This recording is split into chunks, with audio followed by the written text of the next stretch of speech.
Okay, balik tayo dito sa Honda Click, no? Honda Click ng original headlight, no? Yung OEM headlight nila doon sa motor, no?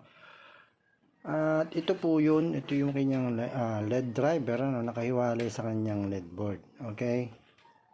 Ang nakikita ko kasing issue nito is yung kanyang LED chip, which is wala siya kasing optic lens, ano? So what if lagyan ko ng optic lens? What if lang? So meron ako dito magkaiba ng optic lens, isang 60 degree, isang 30 degrees, ano. Actually itong lens na to ay para sa mga 50-50 LED, no.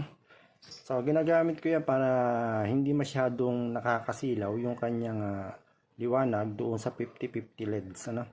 So susubukan natin ilagay yan dito. Okay, fire muna natin to para makita ninyo yung liwanag niya. So masakit sa mata to, ha. So ayan po yung kanyang LED, ano. So subukan natin ng may lens yan. Una, try muna natin yung kanyang LED beam. Ayan ang LED beam niya sa taas, ng walang lens. So subukan natin ng may LED optic lens. Okay, so meron na tayong ipinatong na optic lens, ano. Nakapatong lang yan. So gusto ko lang kasi talaga malaman. So fire natin to. Ayan na siya, di ba? So pero tingnan niyo yung liwanag sa taas. I-compare nyo doon sa isa, ano. May napansin kayo? Para siyang kumalat, di ba? Medyo dahil na tawag dito. Na-focus na sa gitna yung ilaw ng kanyang optic lens. Medyo nagkaroon siya ng difference na.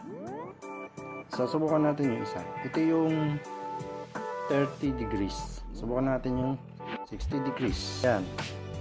So, yan.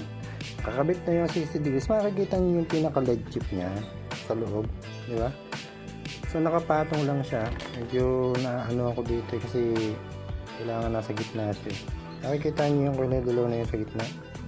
So yun yung gitna na yan, ito yung dilaw na yan. Ayan, yung dilaw na yan. So para siyang na-magnify, ano? So na-magnify yung kanyang LED phosphor ko tawagin, LED phosphor. Fire natin to. Ayan. So umilaw siya, no? So napapansin nyo sa lente hindi nakakasilaw. Pero pagka ginanyan mo yan, no? Ayan, no? Nakikita mo, sirahin niyo yung camera. Ayan na yung pinakailaw niya.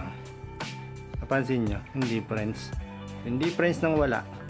Okay, may lente yan, di ba? Tanggalin ko yung lente. Eto na, tanggalin ko yung lente. So ayan na nakikita nyo. Nawala yung lens, So may liwanag pa ba? Wala. So ano sa tingin niya pagka tumama sa reflector itong may lens? Ayan, ayan, kanabituli yung lens. So habang ginagalaw ko yung lens, nababago rin yung kanyang focus kasi. Iikot, diba? So kailangan to gitnang gitna. Ayan.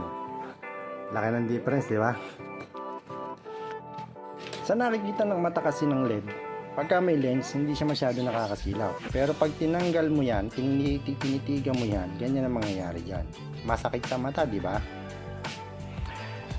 Actually, ito nahahawakan ko pa. Ito, yung likod. Ayan, nahahawakan ko pa yung likod. Kasi optimal lang talaga siya.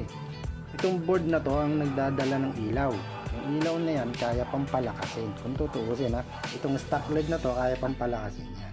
So yung mga nagpapapalit na mga OSRAM dito, tigilan nyo po. Kasi kung ito po ay buo pa, wala po kayong mabibiling ganyan LED.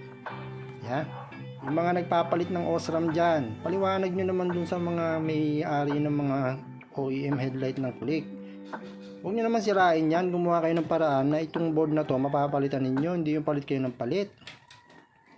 Diyos me, hindi naman po pwedeng pagkabuo pa yan, tutungkabin nyo yan. Akala nyo may nabibiling ganyan? Wala po kayo nabibiling ganyan. Iba dyan, alam ko, buo pa yung ganito. Ang ginawa, pinatungkab. O, di sayang yung LED. Akala nyo may mabibili? Wala po mabibili niyan. So, yan ang buga niyan kapag walang optic lens. So, ang nagdadala talaga yung reflector nung masakit sa mata, di ba? So actually ang series pala to. Ito naka-series doon sa isa. So salo yan, So pag tinanggal ko yung isang LED dyan, hindi niilaw. So, yun po yung sinasabi ko sa inyo, malaki po ang kinalaman ng optic lens. Pag LED ha. So, pagka wala pong talagang optic lens yan, ganyan po ang makikita ninyo. Masakit sa mata, pero yung kanyang buga sa taas, yan, buga doon sa range niya, mababa lang. So, siguro kaya ganun gawa nga ng reflector. Pero what if more nga may reflector yan, tumama sa reflector. May lens yan, tapos tumama doon sa reflector ng click headlight. Ano? So, baka magbago. Hanap lang ako ng pandikit niya, subukan ko yung dikit yan. Fire ko doon sa mismong ano. Pagdating ng mga siguro mga sa ibang araw na. So antay-antay lang, antabay lang. Talagang malaki ang pwedeng maging improvement nito. Kasi dito sa LED driver, nakikita nyo, may IC. Katulad ng Pasio. So ito yung isang click version ano. So yung pinost ko na kulay puti, wala po yung driver na ganito. Puro ganito po makikita ninyo. Kaya puro resistor, napakadami po nun. Hanapin nyo na lang po yung post ko tungkol sa bareboard ng click na isa ha. So, malaki pa ang pwedeng ma-improve nitong original na headlight ng click kasi hindi siya nagiinit. Nahawakan ko talaga siya. Nahawakan ko pa siya. Sa ibang LED po, hindi nyo mahawakan to kasi napakainit ng likod niyan. So, talagang naka-optimal po siya para hindi po mapundi yung ilaw dahil sa thermal runaway. So, pero meron pa po niyang improvement. Just a little squeeze ng current niyan, lalakas na po yan. Okay po. Maraming salamat po sa inyong panonood. Sana magkaroon kayo ng information tungkol dito.